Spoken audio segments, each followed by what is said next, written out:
En els patis de les escoles, avui en dia, als nens els agrada molt la pilota. El pati només genera problemes perquè hi ha la pilota, només hi ha la pilota, els que no volen pilota quasi no hi ha espai. Bàsicament eren nois que dominaven els espais dels patis jugant a pilota. Tenim la pista, tenim el gimnàs obert a les hores d'esbarjo, però clar, hi ha molts alumnes que no volen fer esport i llavors sempre ens estaven reclamant que el pati hauria de tenir uns espais diferents.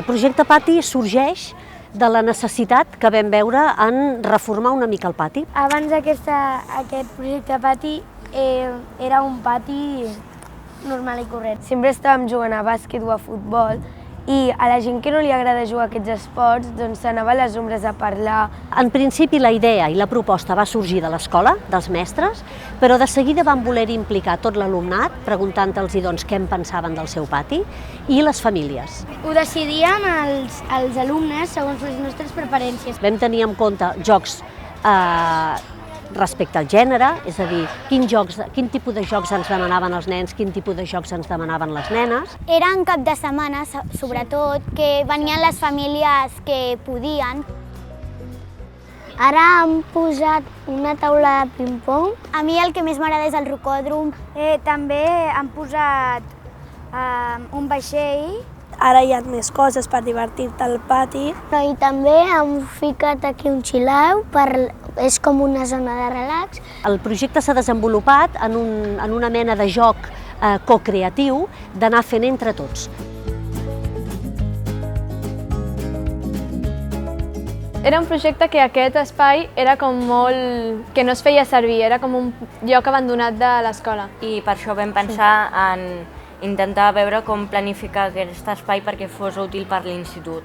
Comencem tirant-nos molt a la piscina, és a dir, ens plantegem als nanos el repte i comencem a fer primer una sèrie de pluges d'idees, de mesurar l'espai també, de plànols. I hi havia uns que se'ls donava millor la jardineria, uns altres l'arquitectura, i així ens vam repartir. Jo per la meva banda vaig intentar buscar assessorament. Van venir arquitectes, dissenyadors, jardiners, i també entre alumnes hi havia pares i avis. Ells van tenir clars de seguida que volien una zona com més de chill-out, que li diuen ells, perquè li han posat aquest nom. Volien una zona de jocs de taula. Jo i les meves amigues sempre anem a una part on hi ha sol i hi ha sofà, llavors allà s'està molt bé. És una comissió formada per mestres, alumnes i pares de l'escola. Jo el que faig és aporto idees sobre el patis, com per exemple si em demanen que volen incluir alguna activitat, jo les recullo de la meva classe i les aporto a la comissió de patis. Vam seure un grup de persones i vam repensar tot el que passava a les estones d'esbarjo. El que es va intentar és fer una mirada diferent cap al pati i intentar anar fent diferents llocs o diferents moments de pati, tant físics com materials, han anat fent canvis perquè tothom hi tingués cabuda en els patis. Hi ha una aula que és el racó de la calma, en el que tu pots anar a relaxar-te i hi ha música tranquil·la, i hi ha llibres. També és una bona estona per aturar-se i seguir la jornada.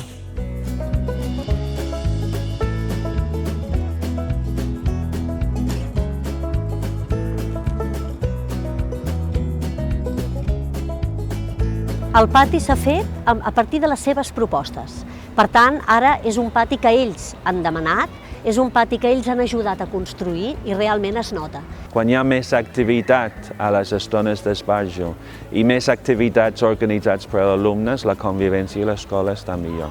Quan ells participen d'alguna cosa, la respecten molt més, la cuiden molt més, s'enfaden amb els companys que no ho fan i per tant els hi fan un discurs positiu de dir, escolta, que aquest espai l'hem creat entre tots, és de tots. Es noten molts canvis. El primer any que es va treure la pilota tot eren queixes. I jo crec que ells mateixos han vist el benefici de treure la pilota perquè se n'adonen que hi ha jocs diferents, que hi ha maneres de fer diferents al pati i que passen històries molt diferents al pati.